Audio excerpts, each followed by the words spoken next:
तो जैसे कि मैं आपको बता रहा था कि शेक्सपियर पे हम ज़्यादा टाइम इसलिए लगा रहे हैं कि ये बहुत ही अहम आथर हैं और उनके किसी भी काम को हम निगलेक्ट नहीं कर सकते, लेकिन हमें चुनना पड़ेगा, कुछ ना कुछ चुनना पड़ेगा और बहुत कुछ छोड़ना पड़ेगा।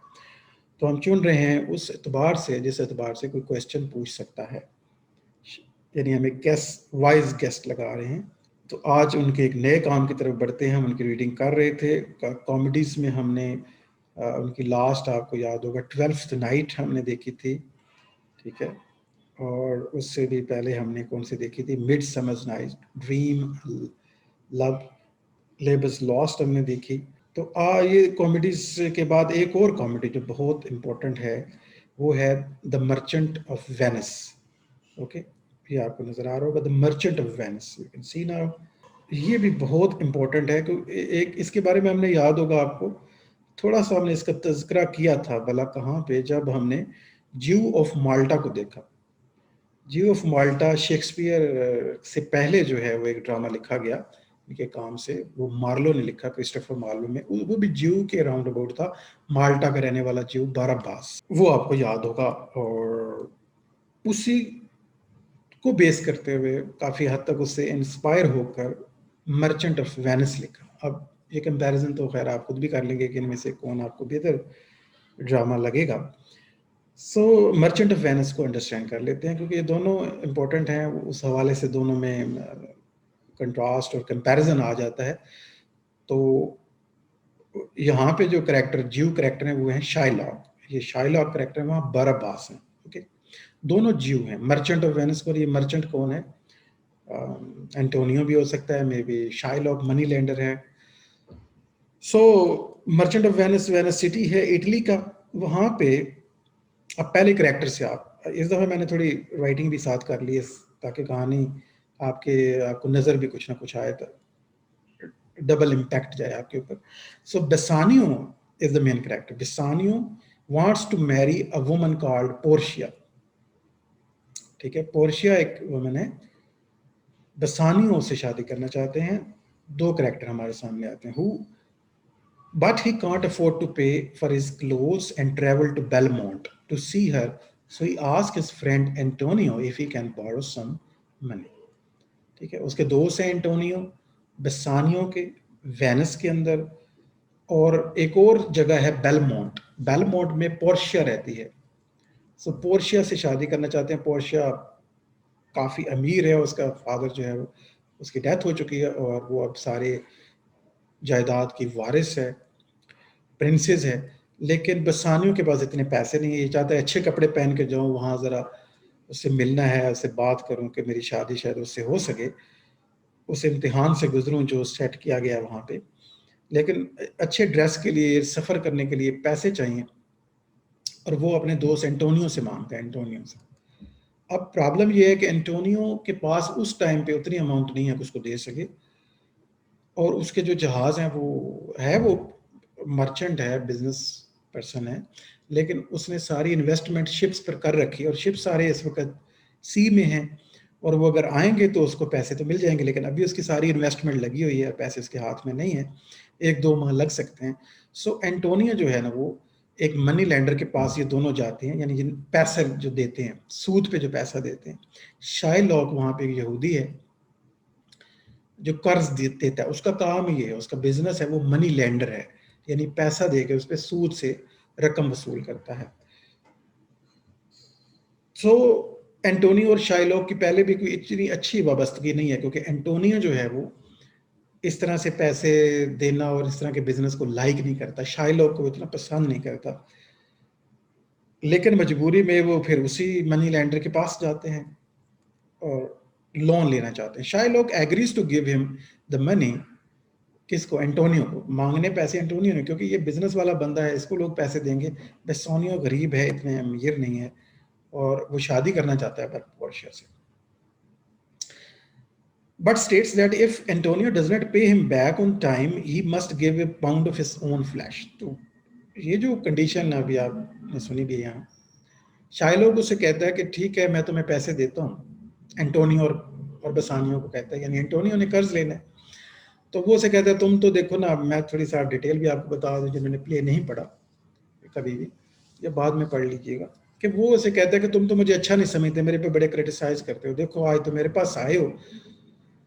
शायलोक कहता है उसे, तो मैं तुम्हें पैसे बिल्कुल देता हूँ और मैं तुमसे इसका कोई सूद भी नहीं लूंगा। मजे की बात है, विदाउट एनी इंटरेस्ट तुम्हें पैसे दूंगा। एंटोनियो बड़ा हैरान होता है कि बगैर किसी इंटरेस्ट के मुझे पैसे देगा, कितना अच्छा इंसान हो गया है। लेकिन शायलोक कहता है कि मेरी बस एक शर्त है, शर्त ये है कि अगर तुमने ये पैसे 2 माह के अंदर, यानी जो टाइम हम सेट कर रहे हैं उसमें ये ना मुझे दिए, तो फिर मुझे पैसे नहीं चाहिए। फिर मुझे क्या चाहिए? अ पाउंड ऑफ फ्लैश, यानी तुम्हारे जिस्म से मैं 1 पाउंड जो है ना वो गोश्त काट लूंगा। तुम्हारी बॉडी से जहां से मैं चाहूंगा 1 पाउंड गोश्त जो है ना वो मैं काट लूंगा। तो इस पे वो रिटर्न से बॉन्ड करवा लेता है। और एंटोनियो कहता है कि ये तो हो नहीं सकता, मेरे तो जहाज जो है बस आने वाले हैं, मेरे पास पैसे पैसे आ जाएंगे, थोड़ी सी अमाउंट है, कोई इशू नहीं। ठीक है, तो इस कंडीशन को आपने याद रखना है। शायलॉक क्या शर्त लगाता है कि अगर आपने टाइम पे मुझे पैसे ना दिए तो मुझे पैसे नहीं चाहिए, फिर ना सूद चाहिए ना पैसे चाहिए। टाइम पे दे देंगे क्योंकि सूद ही नहीं है, फ्री में ले जाओ, पैसे के बदले सिर्फ पैसे दे देना, प्रॉफिट नहीं लूंगा। लेकिन अगर टाइम पे ना लौटाए तो फिर 1 पाउंड गोश्त लूंगा, तुम्हारे जिस्म से काटूंगा। पैसे मिल जाते हैं और पैसे वो दे देता है बसानियों को। बसानियों चला जाता है बेलमोंट। बेलमोंट में जनाब पोर्शिया के father set up lottery in his will.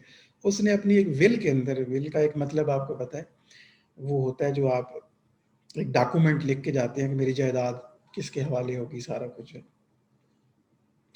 That means anyone who wants to marry his daughter has to pass a test first. तो उसका जो फादर है वो मरने से पहले एक विल लिखता है कि ताकि मेरी बेटी से जो शादी करे, तो वो चाहता है ज़रा अच्छा सिक्योर फैसला हो सके, तो वो एक विल लिखता है कि उसे एक टेस्ट पास करना होगा, जो टेस्ट में फेल हो जाएगा वो उससे शादी नहीं करेगी मेरी बेटी। अब ये कानूनी तौर पे वो पाबंद है पोर्शिया कि वो जो टेस्ट पास करेगा उसी से ही शादी कर सकती है। पोर्शिया की जो क्लोज जो मेड है नेरिसा, वो भी साथ साथ है, इतना माइनर करेक्टर है, इंपॉर्टेंट तो नहीं। Watch as several suitors try to win her love. तो अब जो है वहां पे उनके महल में रश पड़ा हुआ है और इवन प्रिंस ऑफ मोराको भी आए हुए हैं और बड़े दूर दूर से बादशाह और प्रिंसेस आए हुए हैं। सूटर सारे इकट्ठे हो गए हैं जो शादी करना चाहते हैं पोर्शिया से, क्योंकि पोर्शिया बहुत खूबसूरत हैं, बहुत अमीर भी हैं और बहुत खूबसूरत भी हैं। तो दोनों क्वालिटीज हैं जो किसी भी मर्द की ख्वाहिश हो सकती है। Try to win her love. ठीक है, विन हर है एक्चुअली, लव क्या विन करना है, वो तो एक लॉटरी है, एक टेस्ट है, वो पास करना पड़ेगा। Through picking one of 3 caskets, gold silver और lead, but they all fail. तो इन शॉर्ट जो कि हम चल रहे हैं, होता क्या है कि बारी बारी वो टेस्ट करते हैं। जैसे प्रिंस ऑफ जो मोराको हैं, मोराको के बादशाह, वो भी अपनी किस्मत सबसे पहले वही आजमाते हैं और उनको बड़ा कॉन्फिडेंस होता है कि मैं ये पोर्शिया मेरी है, क्योंकि मैं ये टेस्ट पास कर लूंगा। तो उसके सामने 3 बॉक्स रखे जाते हैं और कहा जाता है कि एक बॉक्स चुनो, और बॉक्स है गोल्ड का, एक बॉक्स है सोने का बना, एक संदूक है सिल्वर का संदूक है, और लेड का संदूक है। ये 3 किस्म के मेटल्स हैं। तो मोराको सोचता है कि जो पोर्शिया है वो अगर है तो वो तो गोल्ड है मेरे लिए, गोल्ड। तो वो गोल्ड का बॉक्स चुनता है और वो उसके अंदर से निकलता है कि वो शादी नहीं कर सकता। आई मीन वो ये लॉटरी हार जाता है, उसको पोर्शिया नहीं मिलती, बल्कि सारे लोग ये गलत चुनते जाते हैं और घर जाते जाते हैं। इस दौरान पीछे क्या होता है कि शाइलॉक्स डॉटर जैसिका, उसकी एक बेटी जैसिका भी है। शाइलॉक याद रखना है कि एक यहूदी है, और ये भी आपने जेहन में रखना है कि उस टाइम का अंग्रेज़ों का जो मुआशरा है उसमें यहूदियों से उसी तरह से नफरत है जैसे हमारे यहाँ मुसलमान यहूदियों से नफरत करते हैं। हमारे यहाँ भी आपको पता है यहूदी एक गाली है, उनको हम इंसान नहीं समझते उस तरह से, और बहुत बुरा समझते हैं। कोई किसी को यहूदी कह दे तो लड़ाई पड़ जाए यहाँ तो। सो ज्यूज़ की कंडीशन सेम है उस वक्त। आजकल तो माशरा उनका चेंज हो गया, ज्यूज़ अब तो काफ़ी डोमिनेंट हैं। तो इस इमोशन को भी जो ऑथर है ना उसके एक्सप्लॉइट करते थे, क्योंकि अवाम के अंदर ये एक हेटेड पहले से ही पाई जाती थी। तो शाइलॉक के साथ बहरहाल पीछे क्या होता है कि उसकी बेटी जो Jessica escape from his house so that she can marry Lorenzo के साथ वो भाग जाती है घर से। Lorenzo is a Christian, a friend of Bassanio. ऊपर से वो क्रिश्चियन भी है और फ्रेंड ऑफ बेसानियो भी है।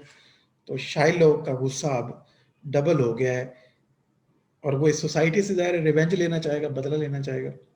So Bassanio arrives in the Belmont, correctly chooses the lead casket, winning Portia's hand in marriage. Portia's delighted. Portia जो कि पसंद करती है बसैनियो को, और यहाँ पे भी बड़ा ट्विस्ट है कि सस्पेंस भी है कि वो कौन सा चुनेगा। और बसैनियो जो है वो क्या करता है कि वो लेड वाला बॉक्स जो है वो चुनता है। पोर्शिया दुआ करती है कि अच्छा बॉक्स चुन ले, ऐसा ना हो एक गलती हो जाए और मैं तो इसी से शादी करना चाहती हूँ। लेकिन लकीली वो लेड का बॉक्स चुनता है, ठीक है, और उसको मिलती है इनाम में पोर्शिया।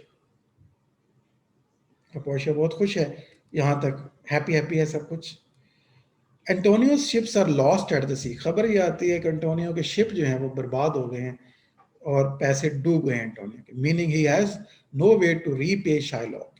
और उसके पास अब शाइलॉक को टाइम गुजर गया है, लेकिन उसने पैसे नहीं दिए, लेकिन दे ही नहीं सकता, उसके पास है ही नहीं, and will have to face him in the court. लिहाजा शाइलॉक जो है वो केस कर देता है एंटोनियो के ऊपर, और वो जो उसने बॉन्ड साइन किया था वो ले जाता है और डिमांड करता है कोर्ट से कि मुझे अब एक पाव गोश्त काटने की इजाजत दी जाए। अब वहां पे वो ट्रायल फेस कर रहा है, एंटोनियो फंस गया है, एक पाव गोश्त वो ज़ाहिर काटेगा तो मर जाएगा। उस जमाने में तो इतनी मेडिकल भी एडवांस नहीं थी। So he writes to the Bassanio, jail में वो लिखता है, बसानियो को खत लिखता है, Belmont who leaves Belmont with Portia money and try to help his friend। उसको बताता है कि मैं फंस गया हूँ, पैसे डूब गए हैं, जहाज डूब गए हैं, खबर आई है, कोई पता नहीं है पैसों का, और मैं मेरे ऊपर शाइलॉक ने केस कर दिया है, तो जल्दी आओ मेरी मदद करो, क्योंकि अब मैं तो जेल में हूँ, तो बाहर तो मेरा दोस्त है वो भी बेलमोंट चला गया है। तो अब वहाँ पे बुसैनियो जो है वो बताता है पोर्शिया को कि मुझे जाना होगा इमरजेंसी में, मैं जा रहा हूँ और ज़रूर तुमसे मिलूंगा। और लेकिन जाने से पहले पोर्शिया क्या करती है कि उसे एक रिंग जो है ना, अंगूठी, वो उसको गिफ्ट करती है कि ये पहन लो, और वो उसको पहनाती है और कहती है कि इसको अपने से कभी भी जुदा मत करना, ये मेरी हमारा लव टोकन है, तो इसका ज़रूर ख्याल करना। और फिर वो बसैनियो आ जाता है वहाँ पे और वकील हक करता है और केस लड़ता है, लेकिन किसी भी हालत में शाइलॉक जो है उसको कहा जाता है कि आपको जो है ना वो पैसे देते हैं, डबल पैसे देते हैं, क्योंकि बसैनियो पैसे लेके आ जाता है, पोर्शिया उसे ढेर सारे पैसे देती है कि जाओ अपने दोस्त को छुड़ा लो, लेकिन वो डबल ट्रिपल पैसे भी लेने पे तैयार नहीं। वो कहता है जो कि टाइम गुजर गया, मुझे पैसे नहीं चाहिए, चाहे मुझे जितनी मर्जी दौलत दें, अब मुझे एक पाव गोश्त चाहिए एंटोनियो की बॉडी से। ये सिचुएशन काफ़ी मुश्किल है, और ये बात जब पीछे पता चलती है, पोर्शिया तक ये खबर आती है कि वो पैसों से भी जान नहीं छूट रही और बेसैनियो बहुत परेशान है, इसका क्या हाल किया जाए। तो पोर्शिया जो कि एक लॉ स्टूडेंट है, वो वकालत के बारे में जो कानून है ना उसको पढ़ती रहती थी, उसको बहुत शौक था, लेकिन एक फीमेल थी तो प्रैक्टिस नहीं कर सकती थी लॉ को, उस जमाने में सिर्फ मेल वकील होते थे, आपको पता है। लेकिन ये अच्छा मौका उसको मिल जाता है। So Portia follows Bassanio to the court in disguise as a male lawyer. वो क्या करती है कि एक मेल लॉयर की शक्ल इख्तियार करती है, भेस बदलती है।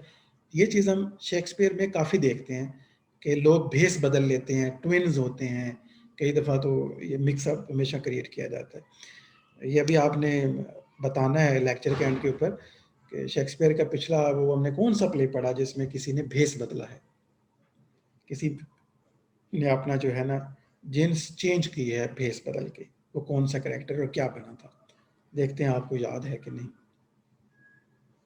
सो पोर्शियो क्या करती है, आ जाती है और एक मेल के कपड़े पहन के लॉयर बन के किताबें लेके पहुंच आती है। She asks Shylock to be the merciful but he is determined to take a pound of Antonio's flesh and have his revenge. और वो आके केस लड़ती है एंटोनियो का, और इवन सारी सूरत हाल को देख कर कहते हैं कि बिल्कुल जो है ना वो बॉन्ड में यही लिखा है, और शाइलॉक का ये हक है कि वो अपना ये कर सकता है रिवेंज, ये गोश्त जो है वो काटने का हक रखता है, ये आगे कहती है कोर्ट में, क्योंकि कानून के मुताबिक तो वही बनता है। लेकिन वो इससे दरख्वास्त करती है शाइलॉक से कि तुम जो है ना वो मर्सी शो करो, एक रहम शो करो और माफ़ कर दो, और पैसे ले लो, डबल पैसे ले लो और जान बख्श दो एंटोनियो की। लेकिन वो कहते हैं मैं किसी सूरत में नहीं मानना, मेरा एक ही जो मिशन है वो है कि मुझे 1 पाउंड ऑफ फ्लैश दिया जाए। In front of the Venetian court, Portia examined the original contract between Shylock and Antonio. She tells the court Shylock can only take a pound of flesh if he spills no blood, and Shylock admits this is not possible.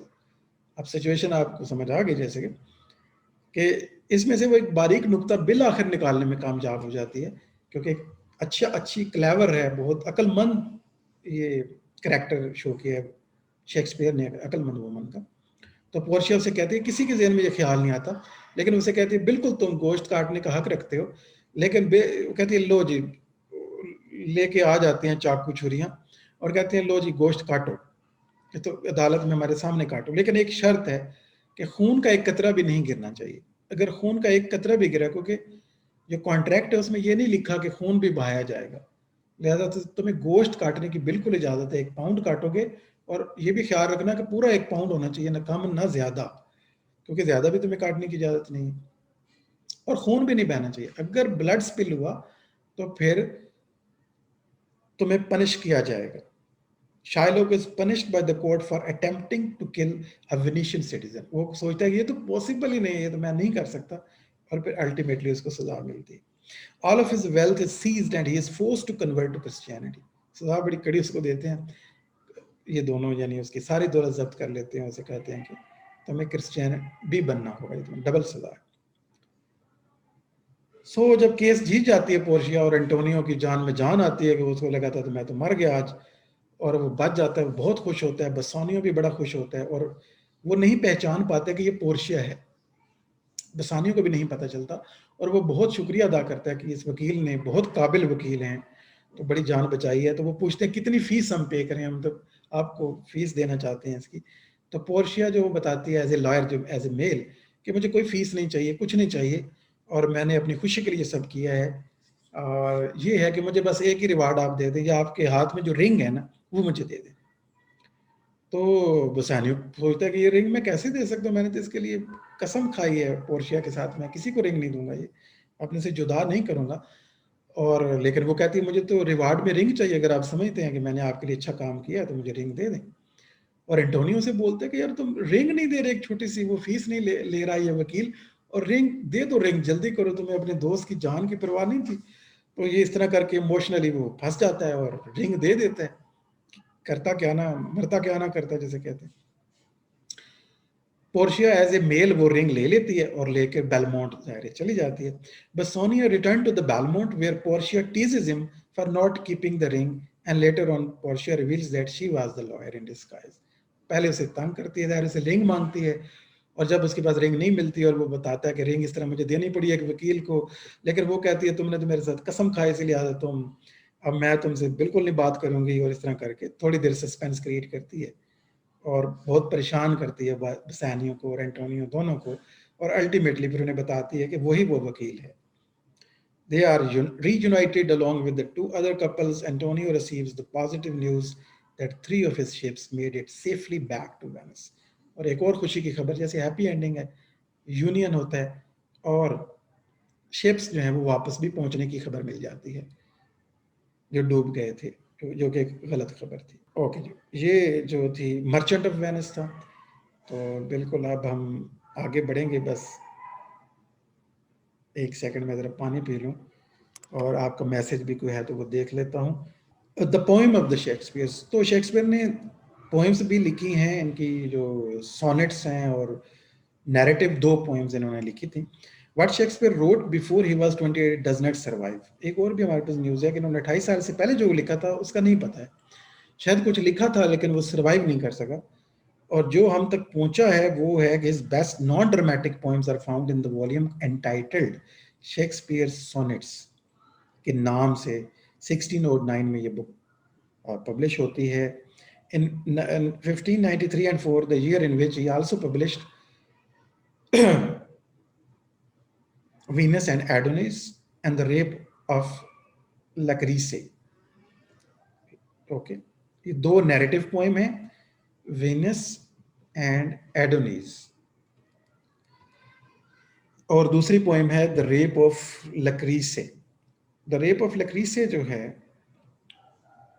उसको हम थोड़ा सा पहले देखते हैं, इसको ध्यान से ज़रा फोकस कीजिएगा। कोलेटीन आर द कोलेटियम इसके करेक्टर का नाम है। Collatine or the Collatium once bragged about the beauty of his wife Lucrece before Tarquin. अब होता यह है कि ये दो दोस्त हैं। रेप ऑफ द लुक्रीसे जो पोएम है, मैं उसकी थोड़ी सी स्टोरी आपको समझा दूं। ये दो दोस्त हैं, कोलेटियम और कोलेटीन, दो स्पेलिंग में लिखा गया उनको। सो कोलेटियम और टार्कीन नाम है उनके। कोलेटियम और टार्कीन ये दोनों आर्मी पर्सनल हैं, यानी फौजी हैं। रोमन आर्मी इन्होंने ज्वाइन कर रखी हुई है। और होता क्या है कि अक्सर ये लड़ाई वगैरह पे चलते रहते हैं, जैसे आर्मी अपने महाज खोलती है। तो ये दोनों जो है ना एक जगह पे मौजूद होते हैं, अक्सर साथ रहते हैं। तो एक दिन क्या होता है कि कोलेटियम ना वो जिक्र करता है ब्यूटी ऑफ हिज वाइफ लुक्रीसे के बारे में। वो कहता है मेरी जो वाइफ है ना लुक्रीसे, वो बहुत खूबसूरत है और उस जैसी कोई है ही नहीं पूरी दुनिया में। उसकी बड़ी तारीफें करता है। और ये कई बार वो जब करता है तो टॉर्किन जो है उसका जो दोस्त है, उसके जेहन में अंदर, अनकॉन्शियस के अंदर कह लें या कॉन्शियस के अंदर, ये तमन्ना बैठ जाती है कि मैं भी उसको देखूंगा। So while Coletin was away, Torquin sneaked into his house and told his wife about his stories of the battlefield. अब होता ही है कि एक दिन उससे मौका मिल जाता है जब टॉर्किन अभी महाज पर है, कहीं पे जंग में शरीक हुआ है और ये छुट्टी पे जाता है और वो दूर होते हैं। तो टॉर्किन क्या करता है, उनके घर चला जाता है। किसके घर? कोलेटियम के घर, ये देखने के लिए कि लुक्रीस के। तो उसकी वाइफ को जाके देखता है, मिलता है, उसको बताता है कि मुझे जंग में है, तुम्हारे हस्बैंड वहां है, तो मैं अब आया हूँ तुम्हारे शहर में, एरिया में, तुम्हारे गांव में कह लें, जहां भी। And told the stories of the battlefield की कहानियां बताता है। ऐसा एज ए गेस्ट वहां पहुंच जाता है। तो Tarquin decides to spend the night at Lucretius place. वो तो पहले से प्लान था उसका। तो जब बहुत देर हो जाती है तो लुक्रीशिया को, अब जाहिर है वो गेस्ट है, उसको घर में ठहराना पड़ता है और वो रात पे वहीं पे स्टे करता है।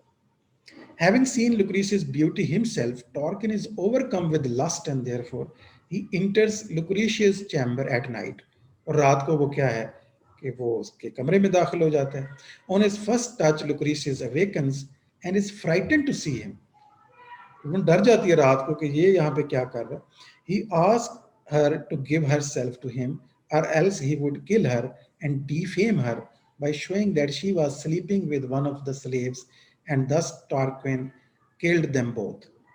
कहता है कि तुम मेरे अपने आप को मेरे सरेंडर कर दो, अदरवाइज क्या होगा कि मैं शोर ये मचाऊंगा, बताऊंगा कि तुम किसी स्लेव के साथ सो रही थी और तुम्हें भी मार दूंगा और उसको भी मार दिया मैंने। लुक्रेशिया प्लीड्स फॉर द मर्सी, उससे रहम की भीख मांगती है, दरख्वास्त करती है कि मुझे छोड़ दो, तुम तो दोस्त हो मेरे हस्बैंड के, यानी कोलेटियम के, तुम फ्रेंड हो, मैंने तुम्हें मेहमान नवाजी की, तुम्हें घर में ठहराया, तुम्हें खिलाया पिलाया, तुम्हें इज्जत दी।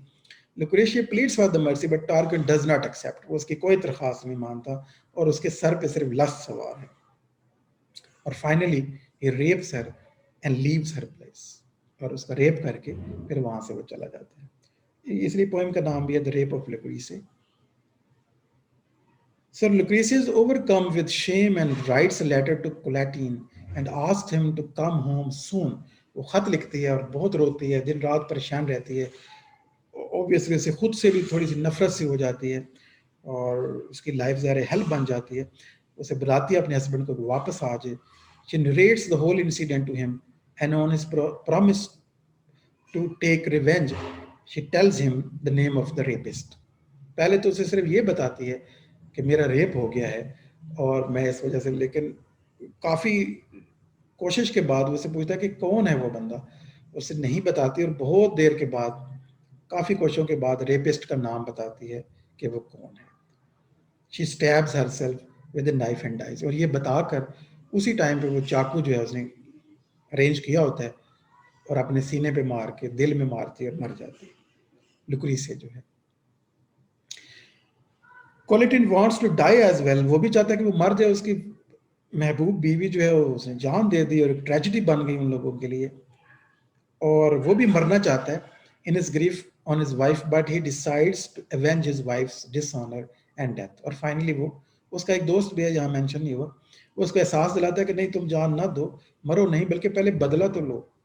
सो रिवेंज लो, Tarquin and his family are banished from the kingdom at the end of the point.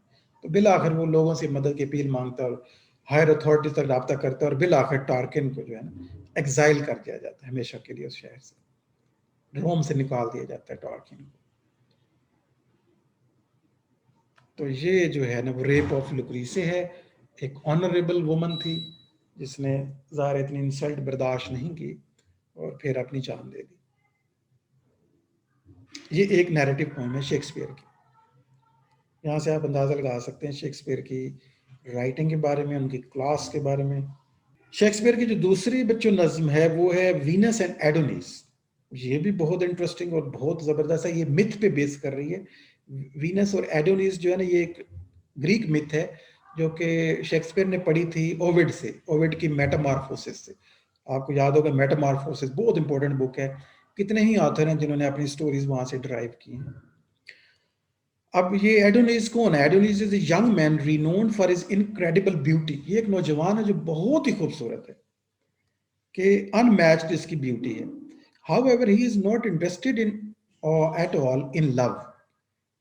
उसको, वो है तो बहुत खूबसूरत लेकिन उसको अगर किसी चीज से इंटरेस्ट नहीं है ना जिंदगी में एडोनिस को, तो वो है लव। उसे मोहब्बत से कोई गर्ज नहीं है, बिल्कुल इसमें उसे कोई दिलचस्पी नहीं। He only wants to go hunting. उसका फेवरेट क्या है? हंटिंग। वो शिकारी है, वो शिकार को पसंद करता है और जानवरों का शिकार करता है। वो जमाना भी आपको बताया था, पुराने एक टाइम की ये कहानी है। तो हंटर्स हुआ करते थे ज्यादातर। लेकिन वीनस जो है, वीनस आपको पता है एफ्रोडाइटी का दूसरा नाम है। एफ्रोडाइटी उनका ग्रीक नेम है और वीनस उनका जो है वो रोमन नेम है। काफी सारे गॉड्स और गॉडेसेस के डबल नेम है, जो ग्रीक नेम और रोमन नेम उनके फिर दोबारा से। Venus is the goddess of love. अब ये मोहब्बत की खुद देवी है वीनस, आपको पता है। और जिस चीज से उसे इंटरेस्ट नहीं है वो क्या है? वो है लव, एडोनिस को। व्हेन शी सीज एडोनिस, लेकिन जब मोहब्बत की देवी एडोनिस को देखती है, she falls in love with him and comes to down to earth. हम पढ़ रहे हैं Venus and Adonis by Shakespeare. Long narrative poem है अगेन। और हमने देखा कि एडोनिस एक यंग मैन है with beautiful youth, but he is not interested at all in one thing only, that is love. अब मोहब्बत के बारे में जो ग्रीक का कॉन्सेप्ट है ना यहाँ पे कहानी में, ये भी आपको बता दूं कि वो ये है कि जो क्यूपिड है, क्यूपिड के पास एरोज होते हैं, क्यूपिड के पास बोज और एरोज हैं। जो वो एरो जिसको मारता है ना उसको लव हो जाता है। मोहब्बत के बारे में कॉन्सेप्ट है कि जैसे क्यूपिड का एरो लग जाता है। क्यूपिड कौन है? ये वीनस का बेटा है, ठीक है, एफ्रोडाइटी का बेटा है क्यूपिड। और क्यूपिड जो है ये ब्लाइंड है, ये भी ख्याल रखिएगा। ये ब्लाइंड है, इसे दिखाई नहीं देता है, लेकिन वीनस का बेटा है तो उसको वीनस ने वो एक एरोज और बो लेके दिए थे, वो खेलता है उसके साथ और वो फिर मारता है तो वो देखता नहीं है, किसी को भी लग सकता है।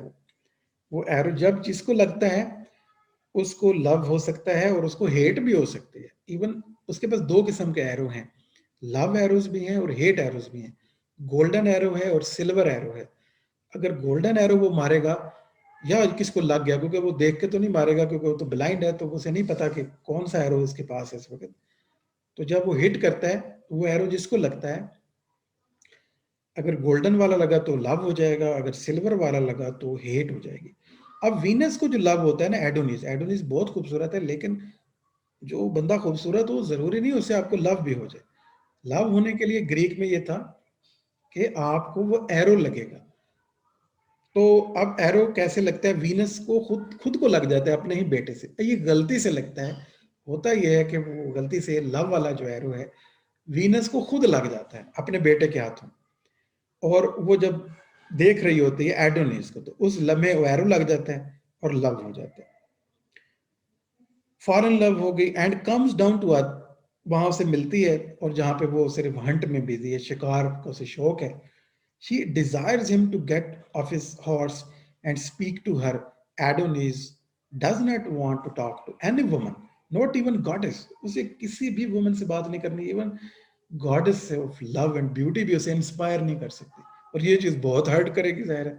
वीनस जो कि खुद जो है वो गॉडेस है, लव एंड ब्यूटी की, और उसे कोई रिजेक्ट कर दे, ये कैसे हो सकता था?